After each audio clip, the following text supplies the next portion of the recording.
Hi, I'm Anjali Bindra Patel, and I'm an author of a book about diversity, inclusion, and well-being in today's increasingly remote workforce.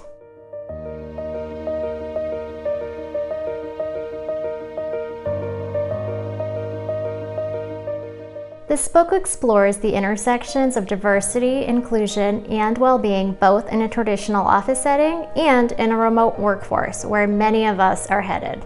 I get asked a lot what inspired me to write this book.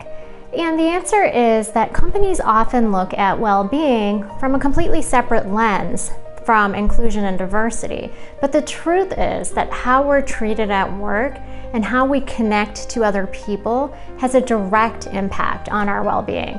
So I wanted to dive into this intersection a little bit deeper and explore how we can enhance diversity and inclusion and well-being at the same time, and how we can do that in a remote workforce. One of the things that's different about this book is that this book does talk about improving the workplace, but there's a really strong emphasis about how human connection ties into the health of the organization and its people. You are going to see a lot of data and a lot of research in this book, but more importantly, we're going to talk about the whys and the hows and what it feels like to be excluded and how we can make changes to make sure that the future of the workplace is inclusive and connected. One of the coolest stories in the book is about how the CEO of the Dallas Mavericks, Cynthia Marshall, took a really toxic workplace culture and how she transformed it inside out, upside down, in the span of 100 days. There's also some really cool stories about how families exercise compassionate culture.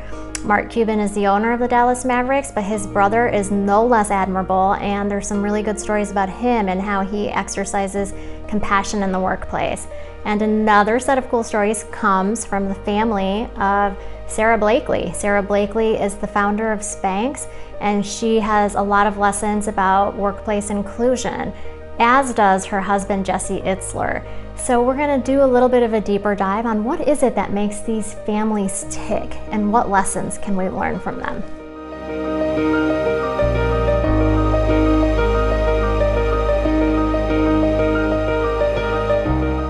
My hope for this book is that we're able to show organizations and the people who work in them how to build a compassionate culture at work by embracing the concepts of diversity, inclusion, and well-being, whether you're in an office or whether you're in your living room. You're really going to enjoy this book if you're interested in deepening your own sense of belonging and connection at work, and if you're interested in hearing real-life stories about how companies turned themselves around and made themselves role models for compassionate cultures at work. I am Anjali Bindra Patel, and I'm on a mission to bring humanity back to the workplace.